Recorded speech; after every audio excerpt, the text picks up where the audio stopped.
예, 시간이 됐으므로 이제 8월 28일이죠. 28일 주일 예배 주님 앞에 드리도록 하겠습니다. 우리 찬송가 455장 주 안에 있는 나에게 우리 함께 찬양을 드리겠습니다.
그런 주님이제 내가 산 건 아니요 오직 내 안에 예수께서 사신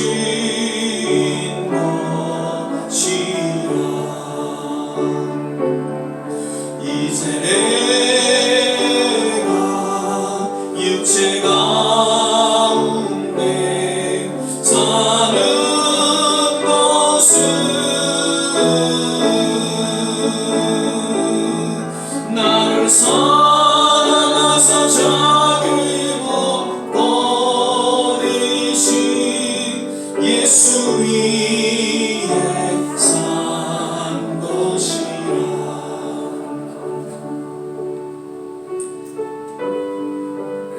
오직 주의 사랑에 매여 내 영 기뻐 노래합니다.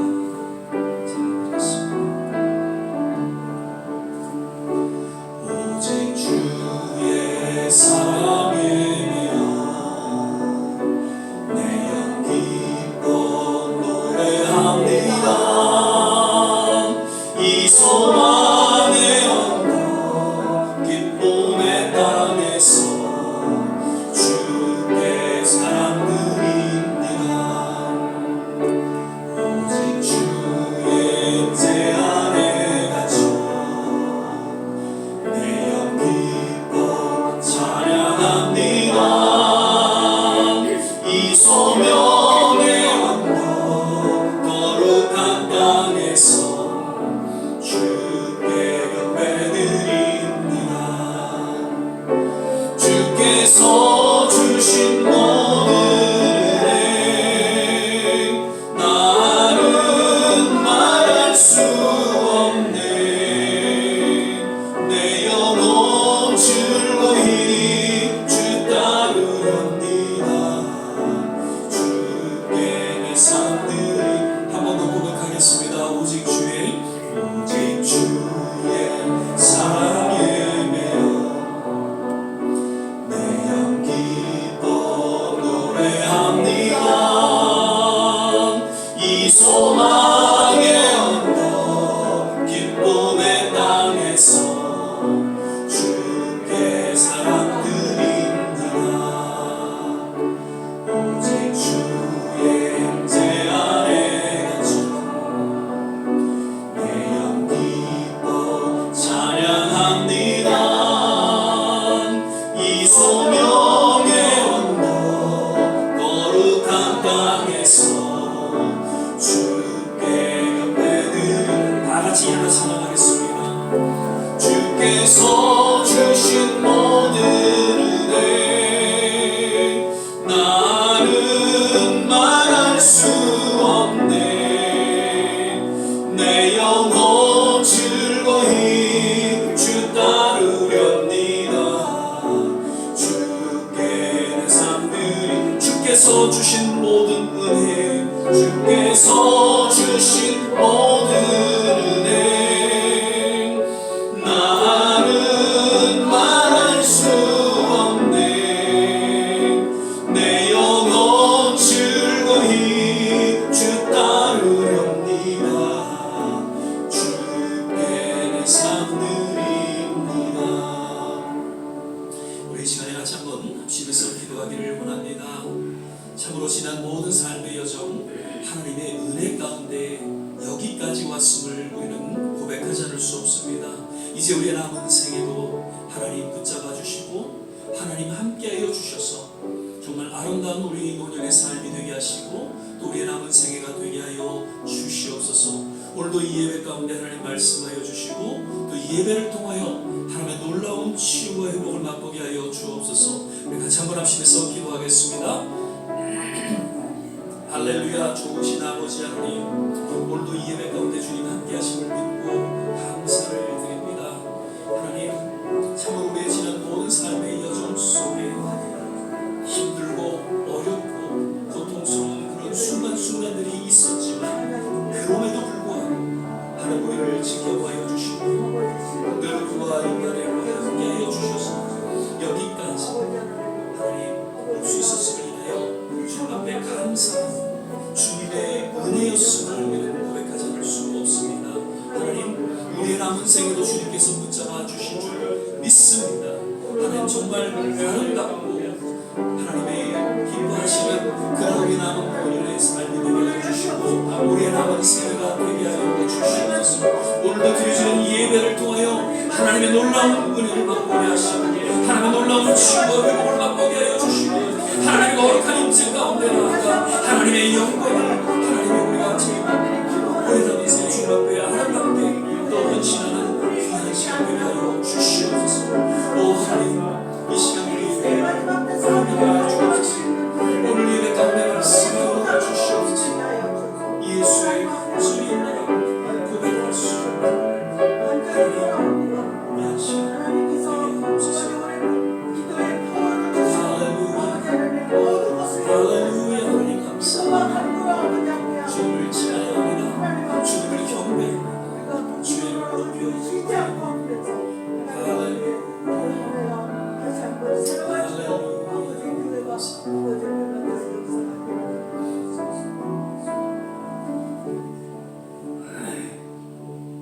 사랑의 주님, 오늘도 주의 이름을 높이고 찬양하며 경배를 드립니다. 지난 우리의 모든 삶의 여정 속에 하나님께서 함께 하시고 또 친히 도와주셔서 여기까지 올 수 있었음을 인하여 주님 앞에 감사하며 오직 주님의 은혜였다라고 고백하고 주님 앞에 찬양을 올려드립니다. 이 시간도 주님 우리 가운데 말씀하여 주시고 주님의 놀라운 치유와 회복을 맛보고 주님의 영광을 맛보는 복된 예배의 시간이 되게 하여 주시옵소서. 예배 전체를 주님께 의탁하며 예수님 이름으로 기도드립니다. 아멘. 서신제로 사도신경 신앙 고백 드리겠습니다. 전능하사 천지를 만드신 하나님 아버지를 내가 믿사오며 그 외아들 우리 주 예수 그리스도를 믿사오니 이는 성령으로 잉태하사 동정녀 마리아에게 나시고 본디오 빌라도에게 고난을 받으사 십자가에 못 박혀 죽으시고 장사한 지 사흘 만에 죽은 자 가운데서 다시 살아나시며 하늘에 오르사 전능하신 하나님 우편에 앉아 계시다가 저희로서 사는 자와 죽은 자를 심판으로 오시리라. 성령을 믿사오며 거룩한 공예와 성도가 서로 교통하는 것과 죄를 사하여 주시는 것과 몸이 다시 사는 것과 영원히 사는 것을 믿사옵나이다. 아멘. 우리 다 자리에 앉아주시고요. 찬송가 347장 찬양 부르신 후에 우리 이명민 장로님 예배를 위해서 기도해 주시겠습니다.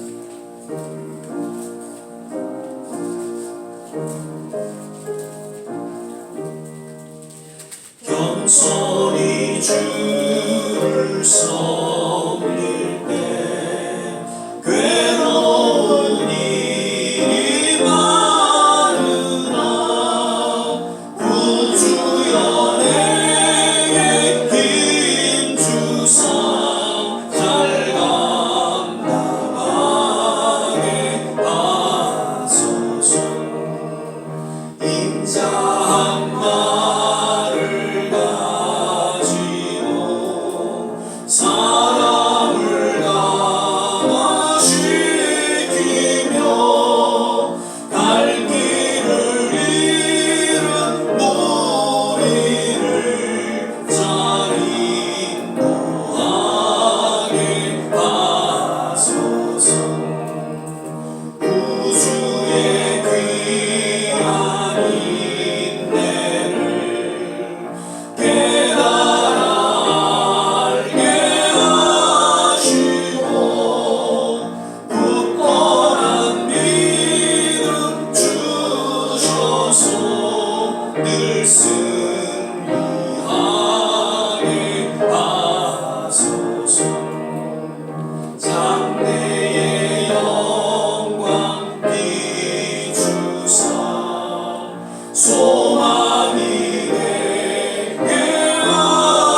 온 땅이여 여호와께 즐거운 찬송을 부를지어다.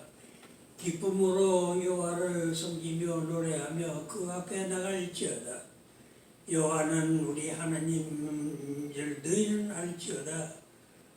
그는 우리의 지으시니요 우리는 그의 것이니 그의 백성이요 그의 기르신 양이로다. 아멘.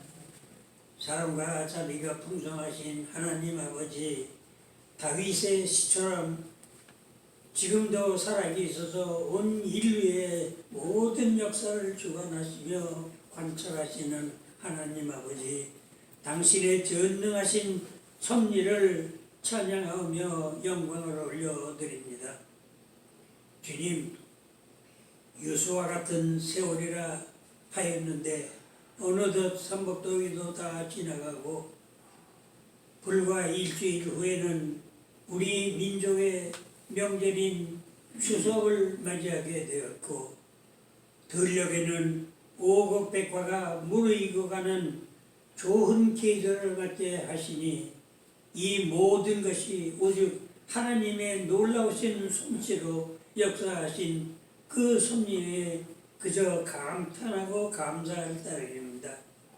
이렇듯 세월만 덧없이 흘러가거늘 저희들은 주님을 위해 무엇을 했으며 얼마나 주님께 기쁨을 드릴 수 있는 삶을 살아드렸는지 심히 죄스럽게 한량 없습니다. 그럼에도 주님을 사모하고 사랑하는 마음으로 전심을 다해 예배드리는 모든 성도들에게 긍휼히 여겨주시고 축복하여 주실 것을 간절히 기도합니다. 또한 원하옵기는 오늘 드리는 예배 가운데 새로운 영안이 열리고 성령 충만하여 주님을 더욱 사랑하고 충성할 수 있는 능력이 나타나게 주님 인도하여 주시옵소서. 주께서 말씀하시기를 내가 생명의 떡이니 내게 오는 자마다 결코 줄이지 않을 것이요 나를 믿는 자는 영원히 목마르지 아니하리라 하셨습니다. 주님, 저희들 기도하는 심령마다 모든 것이 부족함이 없게 채워주시고 기쁨과 감사가 끊이지 않도록 축복하여 주시옵소서. 또한 기도하옵기는 이 코로나 사태가 하루속히 완전히 근절되어서 온 지구촌에 당신의 자녀들이 각자 각기 처소에 나가서 자유함을 얻고 예배드릴 수 있는 그런 날이 하루속히 올 수 있도록 주께서 역사하여 주실 것을 간절히 기도합니다.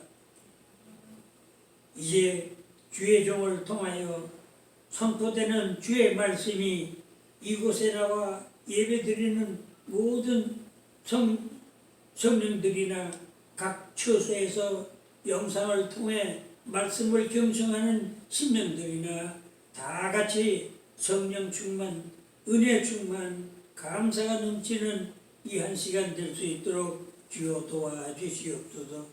이제 예배 시종을 성삼위일체께 위탁할 때에 원수마귀 사탄 조금도 틈타지 않게 지켜주심으로 오직 주님만이 홀로 영광 받아 주시옵소서.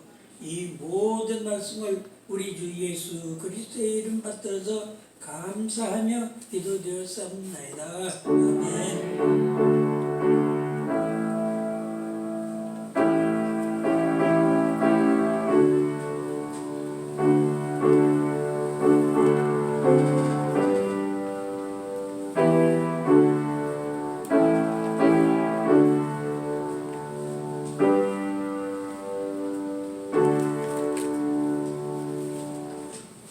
오늘 우리 함께 보실 말씀은 갈라디아서 6장 17절입니다. 마이크 조금만 내려주시죠. 갈라디아서 6장 17절 한 절 말씀만 같이 보시겠습니다. 제가 가진 성경, 신약 성경 310면 장에 있습니다. 갈라디아서 6장 17절입니다. 여기 찾으셨으면 한 목소리로 함께 봉독하겠습니다. 이후로는 누구든지 나를 괴롭게 만나 내가 내 몸에 예수의 흔적을 가졌노라. 아멘. 예, 어느덧 이제 8월이 다가가고 마지막 주일을 맞게 됐습니다. 날씨도 조금 이제 가을 날씨 같으네요. 예, 이런 환절기 때 또 감기 조심하시고 건강 잘 챙기시기를 바라고요. 오늘 드려진 예배 가운데 하나님의 놀라운 은혜가 먼저 우리 모든 성도들에게 또 영상을 통해서 예배 드리시는 모든 한 분 한 분 넘쳐나기를 간절히 축원을 드립니다. 우리 전우자우 한번 또 인사하시죠. 주 안에서 건강하세요. 주 안에서 행복하세요. 한 주간도 하나님의 은혜 가운데 이렇게 또 건강한 모습으로 또 뵙고 함께 예배드릴 수 있어서 얼마나 더 기쁘고 또 감사한지요. 늘 주님이 허락하시는 그날까지 주 안에서 건강하시고 행복하시기를 주의 이름으로 축복을 드립니다. 오늘은 예수의 흔적이라는 제목으로 함께 말씀을 나누고자 합니다. 성경 66권은 하나님의 자녀들에게 있어서 정말 시대를 막론하고 들려주시는 하나님의 말씀입니다. 물론 어떤 말씀은 특정한 자들에게 이렇게 들려지기도 합니다. 그래서 뭐 부모에게 주시는 말씀이 있고요, 자녀들에게 주시는 말씀이 있고, 남편, 아내, 뭐 여자, 또 장로, 상전, 이렇게 특별한 그러한 특정한 사람들에게 주시는 말씀이 없지 않아 있습니다. 그러나 대부분 모든 말씀은 오늘날 예수를 구주로 영접한 모든 하나님의 자녀들, 남녀노소 모두에게 들려주시는 하나님의 법이요, 약속이고 또 명령이고 또 권고와 소원, 이런 하나님의 뜻이 담겨진 하나님의 말씀이다라는 것이죠. 그런데 때로는 이렇게 하나님의 말씀을 대할 때 선뜻 이 말씀은 오늘 나하고는 좀 상관이 없다라고 느껴질 때가 없지 않아 있다는 것이죠. 그 예를 들어보면요, 마태복음 16장 24절 말씀입니다.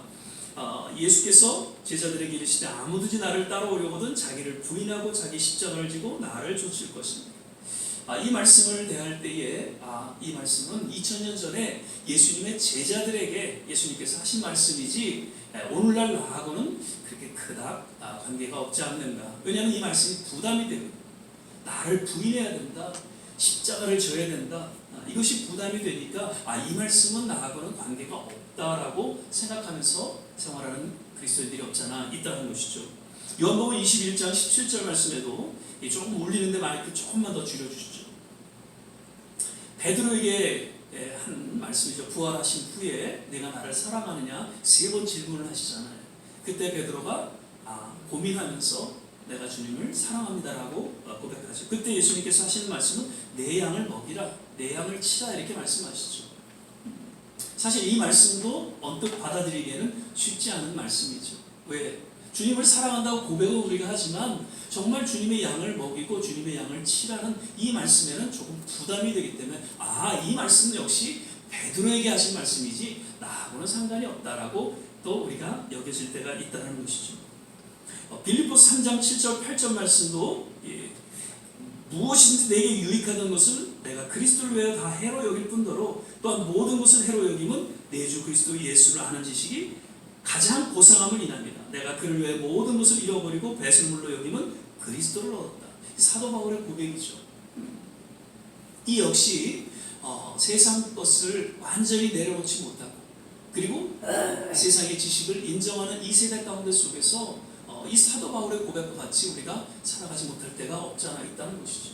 그렇기 때문에 이 역시 이것은 사도 바울이 할 수 있는 고백이지 우리의 고백은 아니다라고 그렇게 받아들일 때가 있다는 것이죠. 오늘 우리가 찬양 같이 함께 불렀죠. 갈라디아서 2장 20절 말씀입니다. 내가 그리스도와 함께 십자가에 못 박혔나니 그런즉 이제는 내가 사는 것이 아니요 오직 내 안에 그리스도께서 사신 것이. 이제 내가 육체 가운데 사는 것은 나를 사랑하사 나를 위하여 자기 몸을 버리신 하나님의 아들을 믿는 믿음 안에서 사는 것이다. 아멘. 사실 이 믿음의 본질에 대해서 사도 바울은 이야기하고 있는 것이죠. 근데 언뜻 내가 그리스도와 함께 십자가에 못 박혔다는 이 말씀 가운데 속에서 왠지 부담을 느낀다는 것이죠. 왜냐하면 우리는 그렇게 그러한 삶을 십자가에 못 박힌 삶을 살아가지 못하기 때문에 이 말씀 역시 사도 바울만이 할 수 있는 고백이다라고 여기게 된다는 것이죠. 오늘 본문 말씀도 마찬가지입니다. 이후로는 누구든지 나를 괴롭게 말라. 내가 내 몸에 무엇을 가졌다고요? 예수의 흔적을 가졌다라고 이야기합니다. 이 말씀 역시 사도 바울의 그러한 고백, 우리는 별 관계가 없는 그런 말씀으로 들려질 수가 있다는 것이죠. 그런데 하나님의 자녀이고 또 성도의 삶을 살아가는 우리 모두에게 동일하게 고백되어지고 선포되어져야 할 말씀이라는 것을 우리는 기억해야 할 것입니다. 그래서 매일 매 순간 우리는 주님 부르시는 그날까지 이 사도 바울의 고백이 우리 모두의 동일한 고백이 되시기를 먼저 주의 이름으로 간절히 축원을 드립니다. 아멘. 한번 우리 고백하시죠. 같이 한번 읽겠습니다. 이후로는 누구든지 나를 괴롭게 말라. 내가 내 몸에 예수의 흔적을 가졌노라. 아멘. 자, 사도 바울이 고백하고 선포했던 그 예수의 흔적은 과연 어떤 것이었고 오늘날 우리에게 어떤 의미를 주고 있는지 몇 가지를 역시 살펴봅니다. 먼저는 사도 바울이 고백하고 있는 이 예수의 흔적이라는 것은 예수님의 십자가 고난 못지않은 고난이었다는 것을 의미해 주고 있는 것이죠. 자, 사도 바울은 다메섹 도상에서 예수를 만난 후에 그 삶이 완전히 변했습니다. 예수를 믿는 자들을 핍박하는 그런 모습에서 이제 예수를 믿음으로 인해서 저가 핍박을 받는 그러한 자가 되었습니다. 그래서 한 시대의 복음을 전하는 과정에서 수없는 그런 고난이 따랐고요. 그 고난 중에 왠지 더 성숙한 사도로서 사명을 잘 감당할 수 있었던 것을 그의 여러 서신들을 통해서 우리는 잘 알 수 있습니다. 고린도 후서 1장 23절에서 27절 말씀입니다.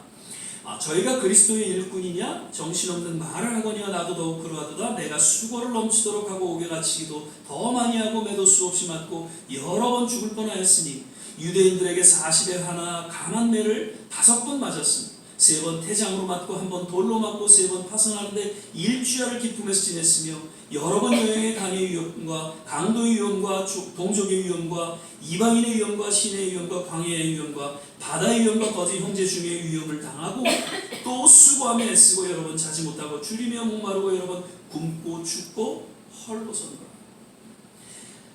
예수님께서 당하신 그 십자가의 고난과는 사실 비교할 수는 없지만 그래도 맡겨진 사도로서 사명을 감당하고자 할 때 그에 못지않은 정말 고난이 주어졌다는 것을 이 짧은 몇 절을 통해서 우리는 알 수 있다는 것이죠. 아마도 이러한 고난이 저에게 예수의 흔적으로 여겨졌고 저는 주 안에서 자랑스럽게 이렇게 고백하고 또 선포한다는 것이죠. 디모데후서 1장 8절입니다. 그러므로 내가 우리 주의 증거와 또는 주를 위하여 갇힌 된 나를 부끄러 말고 오직 하나님의 능력을 조차 복음과 함께 고난을 받으라. 이제 감옥에서 죽음을 앞두고 복음을 전하는 데 있어서 반드시 고난이 따르게 되고 그 고난을 통해서 주어지는 하나님의 능력을 조차 그 주어진 사명을 잘 감당하기를 바라는 그 노사도의 그 사랑하는 디모데에게 주신 그런 말씀이죠. 한국 교회에 한때 전도왕으로 불리는 사람들이 있어서 전도 집회가 곳곳에서 일어나곤 했었죠. 그래서 어떤 분들은 1년에 수백 명, 또 어떤 분들은 수천 명까지 이렇게 전도했던 그런 이야기들을 들으면서 모든 교회가 전도의 도전을 받게 됐고 또 그로 인해 복음의 확장을 가져오고 지금 교회가 성장하는 그런 한 시대를 우리가 맞기도 했었습니다. 그런데 그렇게 수백 명, 수천 명 전도하는 과정들의 그 전도왕들의 이야기를 들어보면 얼마나 재미있는지 또 얼마나 그렇게 웃기는지 참 다 기억나실 거예요. 그분들의 어떤 이야기를 들으면서. 그런데 한편 그 뒷면에는 얼마나 고난과 또 핍박이 따랐는지 그 또 간증의 이야기를 들으면서 눈물을 흘리곤 했던 그런 생각이 기억이 납니다. 아마도 그들 역시 복음을 전하기 위해서 그 받은 고난을 예수의 흔적이 있음을 고백하고 또 선포하지 않았는가 그런 생각을 갖게 됩니다. 오늘날은 왠지 전도왕이 사라졌습니다. 아니 전도왕이 사라진 것뿐만 아니라 전도 자체가 사라졌다고 그렇게 여겨집니다. 왜 그렇습니까? 복음을 전하기 위해서 고난과 핍박받기를 결코 원치 않기 때문이다. 그렇게 저는 봅니다. 로마서 8장 17절 18절이죠. 자녀이면 또한 후사 곧 하나님의 후사요 그리스도와 함께한 후사니 우리가 그와 함께 영광을 받기 위하여 고난도 함께 받아야 될 것입니다. 생각건대 현재의 고난은 장차 우리에게 나타날 영광과 좋게 비교할 수 없도다. 아멘. 고난은 예수 그리스도인에게 있어서 예수의 흔적이고 또 나아가 영광이다라는 것을 사도 바울은 이야기하고 있습니다. 사랑하는 우리 모두 사도 바울과 같이 그리고 이런 전도왕과 같이 우리가 복음을 전하면서 핍박과 고난을 그렇게 받지는 우리가 못할지언정 적어도 주어진 가족들, 자녀들, 지인들에게 복음을 전하는 그런 수고와 고난이 따르게 되시기를 바랍니다. 그리고 무엇보다도 세상의 여러 유혹과 그 도전 가운데 주어지는 핍박, 그 고난에도 불구하고 묵묵히 우리 신앙을 지켜나감으로 인해서 우리 또한 예수의 흔적이 있노라 라고 고백할 수 있게 되시기를 주 이름으로 축원을 드립니다. 그리고 사도 바울이 고백하고 있는 예수의 흔적이란 진정 그에게 주어진 육체적이고 정신적인 그런 상처를 의미해주고 있다는 것이죠. 앞에서도 말씀드린 바와 같이 사도 바울은 수없는 고난 속에서 아마도 그의 몸과 정신은 만신창이가 되었을 것입니다. 옥에 갇히기도 하고 수없이 맞기도 하고 40이 하는 감한 매를 맞았다. 이 표현은 40대를 맞으면 죽으니까 40에 하나 감한 매를 맞다. 거의 죽을 지경에 이르렀다는 것이죠. 이것을 5번이나 맞았다는 것이죠. 그리고 고린도후서 보면은 알 수 없는 질병으로 인해서 고통 가운데 하나님 앞에 기도하는 그런 내용이 나오죠. 우리 지지난주에도 함께 말씀을 나눴습니다만 하나님께서는 왠지 사도로서의 그 사명을 감당하고자 할 때 교만하지 않도록 자고하지 않도록 그 육체의 가시를 두었던 것을 고백하고 있고요. 그리고 하나님의 그 깊은 뜻을 깨닫던 사도 바울은 약할 그때가 곧 강함이다라고 그렇게 선포하죠. 그렇게 멋진 고백과 선포를 사도 바울이 하게 되지만 아마도 육체와 더불어서 그 심령 깊이 그런 큰 상처를 안고 더불어 살아갔다는 것이죠. 그리고 이 상처가 단순한 상처가 아닌 예수의 거룩한 상처로 여기면서 능히 그 고통을 순교까지 잘 감당할 수 있었다는 것을 우리는 또한 유추해 볼 수 있다는 것입니다. 사실 이러한 모습은 유독 사도 바울에게만 있었던 일은 아니었죠. 우리 기독교 역사를 통해서 보면 수많은 하나님의 사람들이 복음을 전하는 까닭에서 육체적이고 정신적인 상처를 갖게 되고 때로는 순교하게 이르렀다는 것을 기독교 역사는 기록하고 있습니다. 제가 간혹 좀 소개하는 그런 책입니다. 헨리 나우엔이라는 예수의 신부님이 쓴 책이죠. 상처 입은 치유자라는 책입니다. 서론에 이렇게 언급되고 있습니다. 상처로 신음하는 세상, 상처로 신음하는 세대, 사람들, 그리고 사역자들의 가슴을 울리는 책이다라고 그렇게 언급하고 있죠. 너무나도 세상은 상처로 얼룩져 있다는 것이죠. 그러면서 그렇게 이야기를 합니다. 자신의 상처를 먼저 돌보는 동시에 다른 사람들의 상처를 치유할 수 있도록 준비되어야 한다. 예수님께서는 자신의 몸이 찢기심으로 친히 건강과 해방 그리고 새 생명의 길이 되어 주셨습니다. 상처 입은 치유자는 예수님이셨죠. 또한 우리는 작은 예수로서 수많은 상처들이 이제 승화되어서 단순한 상처가 아니라 예수의 흔적이 되어서 세상을 치유하는 치유자로서의 역할을 감당할 수 있어야 한다는 그런 내용이 그 책에 소개되어지고 있습니다. 우리가 당한 여러 가지 상처들, 예수님의 그 상처와 비교할 수는 없죠. 그러나 적어도 우리 이 믿음의 여정에서 받은 이모저모의 상처들이라면 결코 단순한 상처라고 말할 수 없을 것이고, 또 거룩한 성도의 상처요 작은 예수의 흔적이다 그렇게 저는 믿습니다.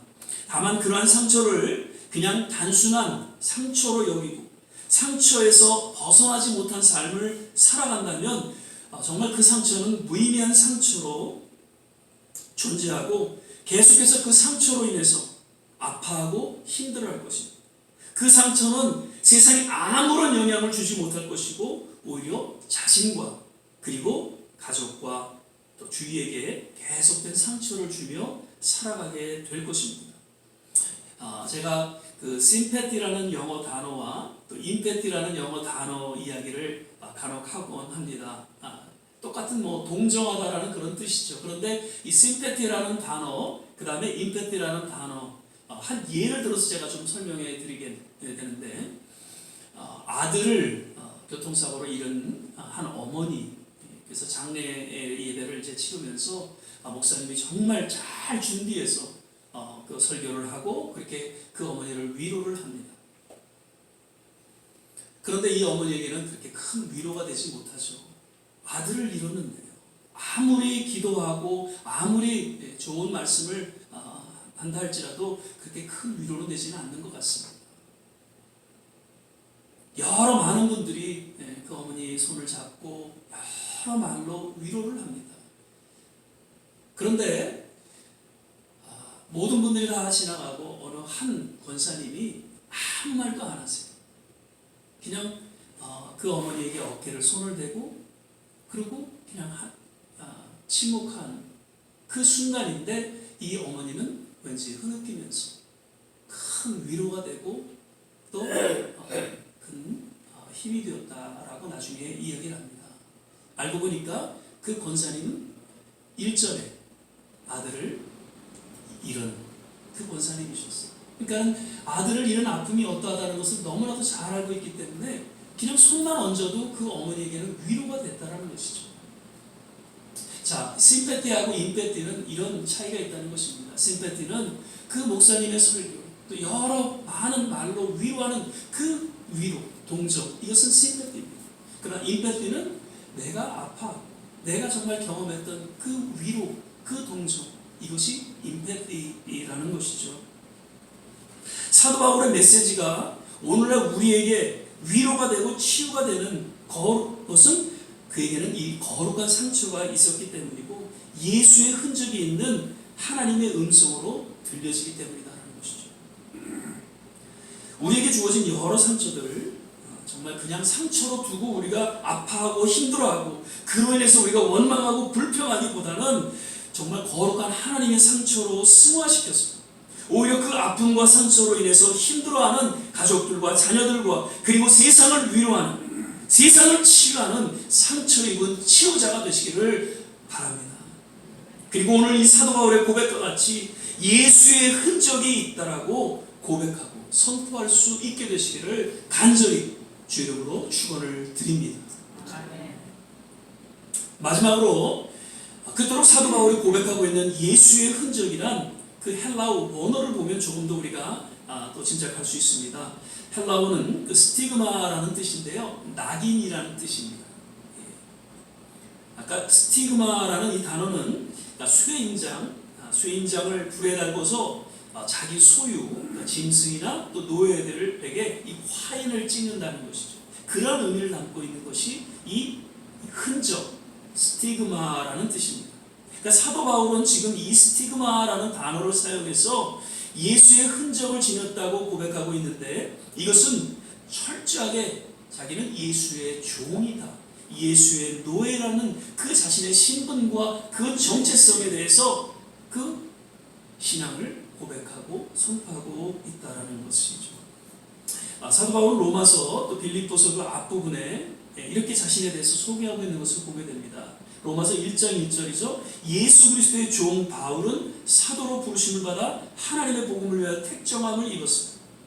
빌립보서 1장 1절 그리스도 예수의 종 바울과 디모데는 그리스도 예수 안에서 빌립보에 사는 모든 성도와 또는 감독들과 집사들에게 편지하노니. 그리고 여러 서신에 보면 본인이 사도임을 밝히면서 또한 예수의 종임을 또한 고백하고 있는 것을 보게 됩니다. 저는 이제 그 인터넷을 통해서 한국에 있는 이제 대형교회 그 예배를 가끔 이렇게 시청하면서 좀 간혹 편치 않는 그런 순간을 맞곤 합니다. 그것은 다름 아닌 장로님들이 이제 대표 기도를 하시는데 어떤 분들은 한 10분, 15분을 그냥 기도를 하세요. 그러면 너무너무 뭐 내용은 정말 기가 막히죠. 정말 장로님의 그 순수한 마음을 우러내서 간절히 기도하는데 워낙 기도가 길다 보니까 예배 전체의 어떤 흐름에 있어서 조금 불편할 때가 없잖아 있다라는 것이죠. 근데 우리 대표기도 장로님들과 우리 전사님은 3분을 거의 넘지 않으세요. 얼마나 아주 짧으면서도 내용 있게 깊이 있는 그 기도를 하시는지 모르겠어요. 아멘. 근데 그 설교 내용 중에 장로님들의 설교 내용 중에 하나님의 종님이라고 얘기를 이제 하시는데 그 호칭이 저에게는 별로 이렇게 좀 편치가 않았어요. 종이면 종이지, 물론 이제 그 담임 목사님과 또 설교자에 대한 어떤 존경을 표해서 아마 그 님자를 붙이신 것 같은데 그건 아닌 것 같아요. 아마 거기 사도 바울이 계셨다면 그 장로님 무지무지 혼내셨습니다. 그렇게 생각이 되어집니다. 사도 바울은 생에 있어서 늘 복음을 전할 때 정말 많은 픽박과 고난이 따르고 끝내 이제 순교하기까지 그 사도로서의 사명을 감당할 수 있었던 것은 본인이 예수의 종이었다는, 예수의 노예로서 그런 확고한 신앙이 있었기에 가능했다는 것이죠. 정말 예수의 종으로서 예수의 그 흔적, 그 스티그마, 그것이 온 몸에 마음에 새겨져 있음을 그는 역시 고백하고 있는 것이죠. 참 오래전 교회를 개척하고 그 열악한 상황 속에서도 묵묵히 목회에 열심을 내셨던 그 선배 목회자들의 그런 모습들을 기억해 봅니다.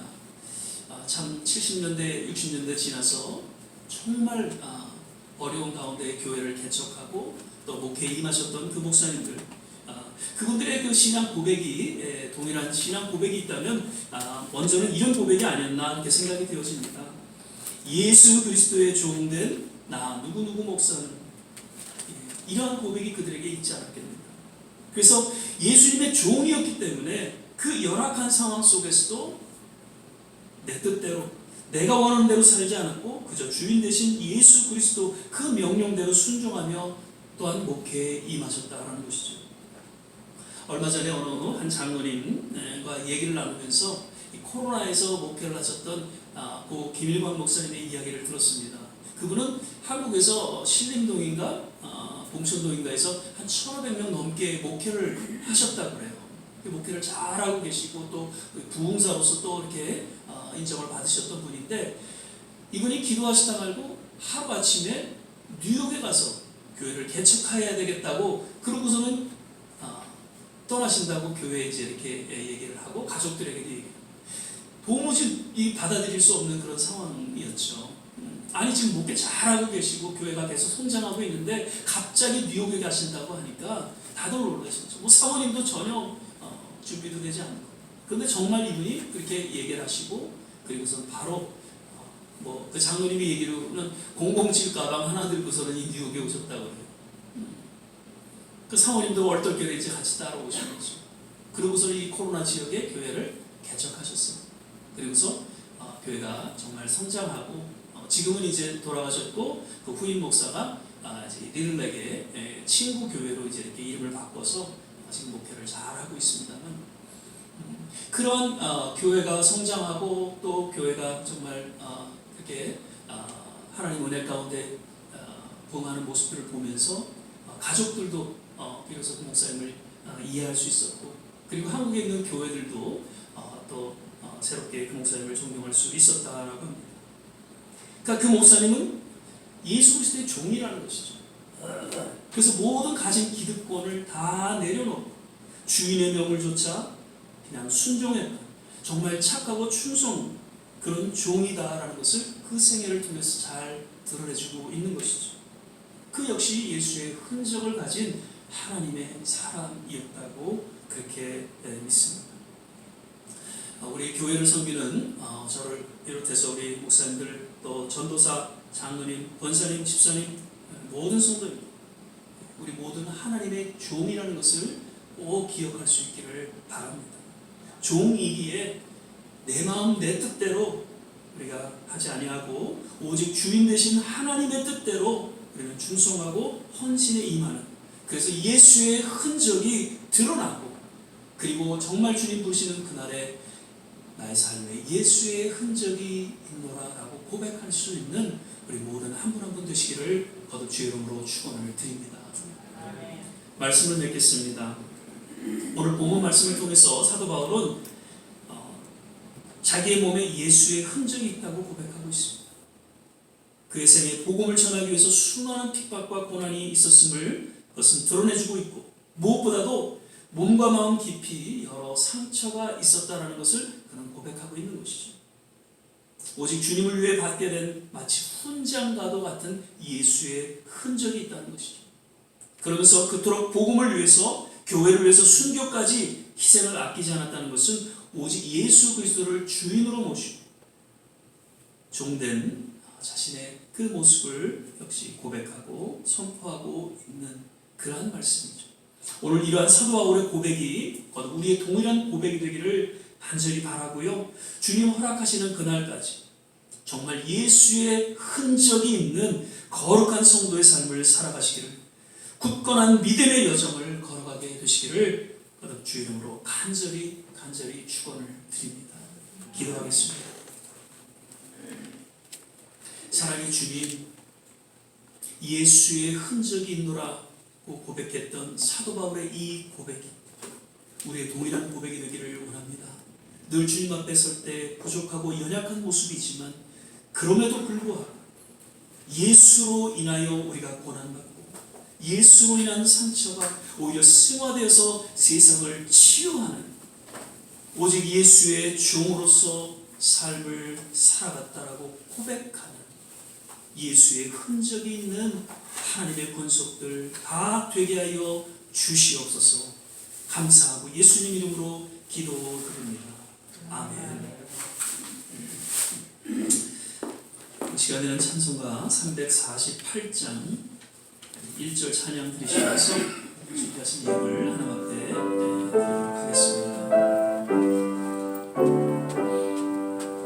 나의 생명 드리니 주여 받아주셔서 세상 살아갈 동안 찬송하게 하소서.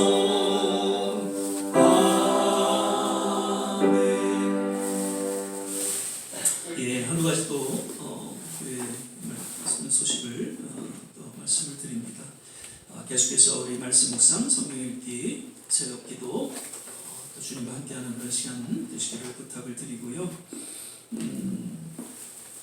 9월 생일자를 사실 9월달에 기재를 해야 되는데 먼저 오늘 기재를 했습니다. 왜냐하면 9월 2일 날이 우리 이종훈 집사님이 또 생일이세요. 그래서 9월 2일 날, 정경수 선생님은 원래 7월 7일 음력으로 이렇게 생일을 보내시는데 양력으로는 9월 7일로 되어 있어요. 그래서 음력으로 우리가 그냥 지나쳤기 때문에 양력으로 이번에 또 이렇게 같이 또 축하를 하는 시간을 갖도록 하고요.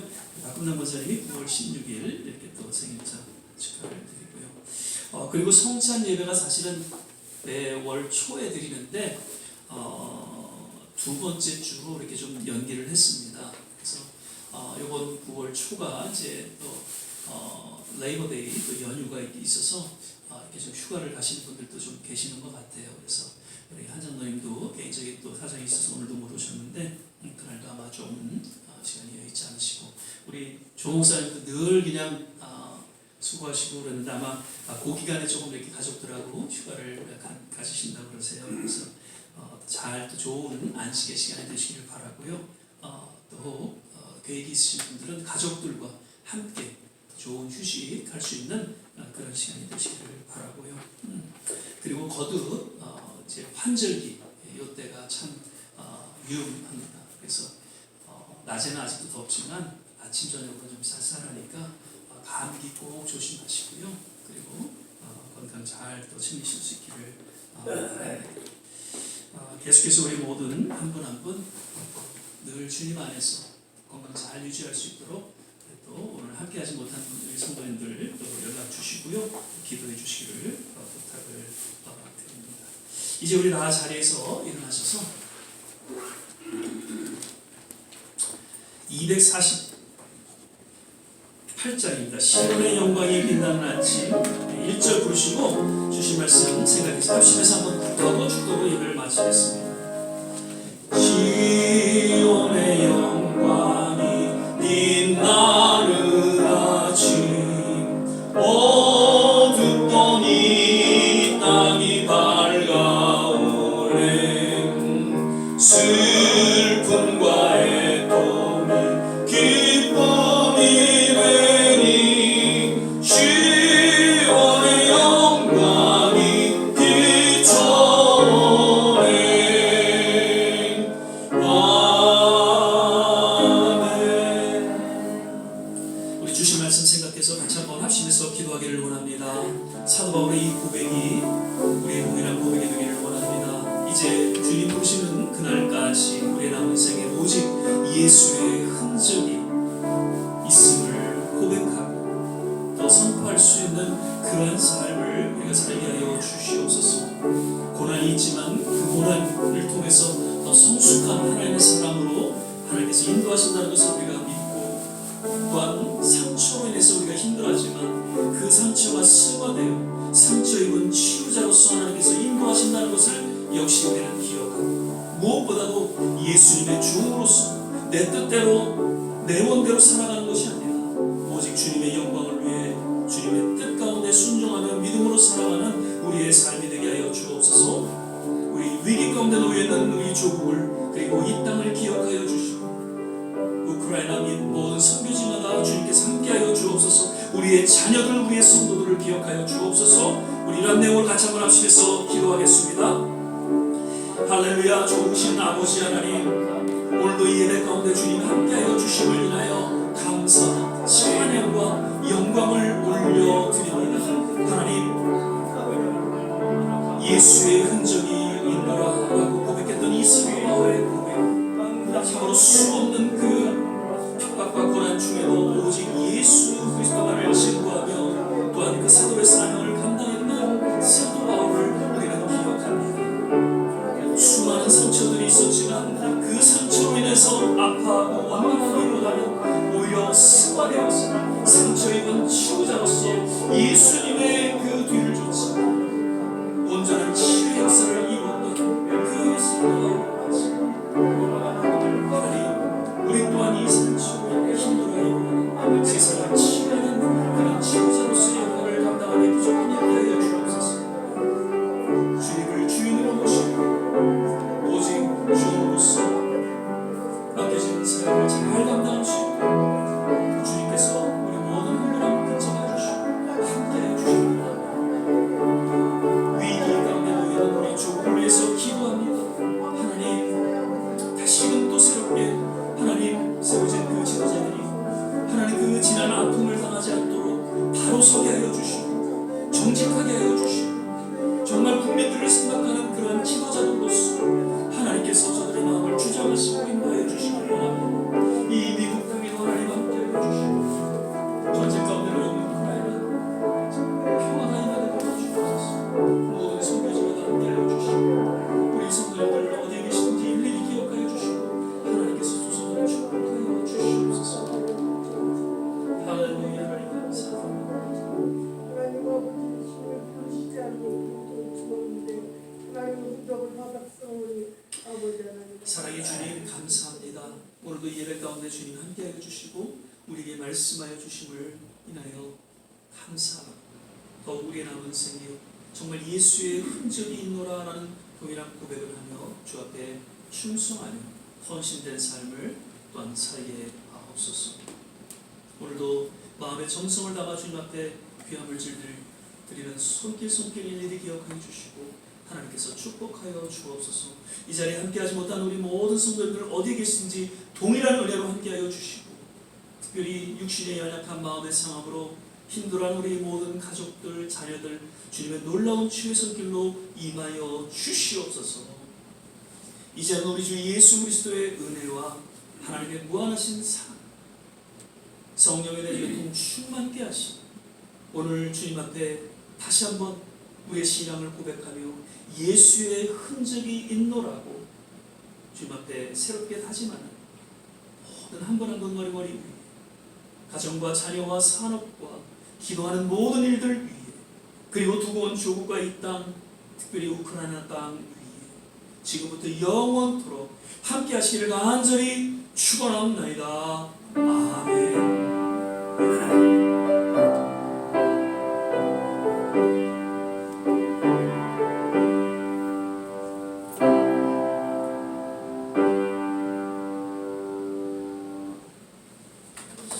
할렐루야. 백성들께서 손을 들어가고 있습니다. 한 주간 또 건강 잘 챙기시고요. 휴가 잘 다녀오세요.